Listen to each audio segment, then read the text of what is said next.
नौला बेगूसराय।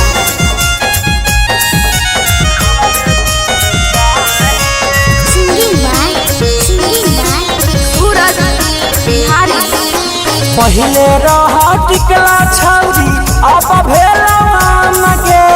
पहिले रह टिकला छौरी अब भेलवान गे।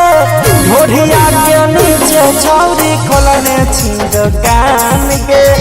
ढोढ़िया के नीचे छौरी खोलने छी दुकान गे। बोले बोले बोले गे छौरी कते दियो दाम गे। बोले बोले बोले गे छौरी कते दियो दाम गे। ढोढ़िया के नीचे छौरी खोलने छी दुकान गे। ढोढ़िया के नीचे छौरी खोलने छी दुकान गे।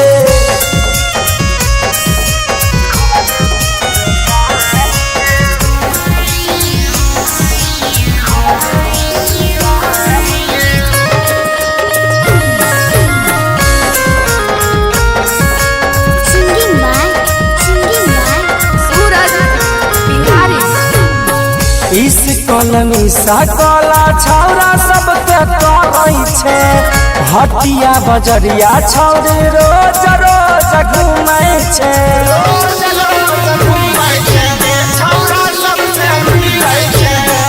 इस कलमी सकला रोज रोज करै छे। हटिया बजरिया छौरी रोज रोज घूमै छे। वीडियो कॉल पर चोली खोल के दै छही मुस्कान गे। वीडियो कॉल पर चोली खोल के दै छही मुस्कान गे। ढोढ़िया के नीचे छौरी खोलने छी दुकान गे। पहिले रह टिकला छौरी अब भेलौ आम गे।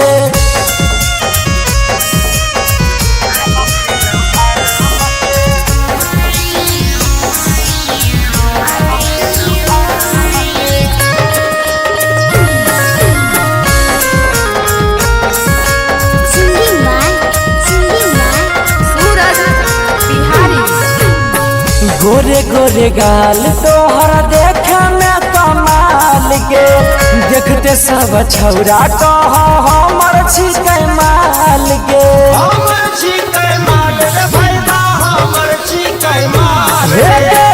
गोरे गोरे गाल तोहरा देखे में कमाल गे। देखते सब छौरा कह हमर छिकै माल गे। सूरज बिनो दयाना सुके बतियाले तू मान गे। सूरज बिनो दयाना सुके बतियाले तू मान गे। ढोढ़िया के नीचे छौरी खोलने छी दुकान गे। पहिले रह टिकला छौरी अब भेलौ आम गे। बोले बोले बोले गे छौरी कते दियो दाम गे। बोले बोले बोले गे छौरी कते दियो दाम गे। ढोढ़िया के नीचे छौरी खोलने छी दुकान गे।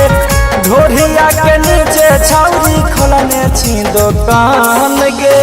क्या रुपए किलो बोल लगे छौरी बोल।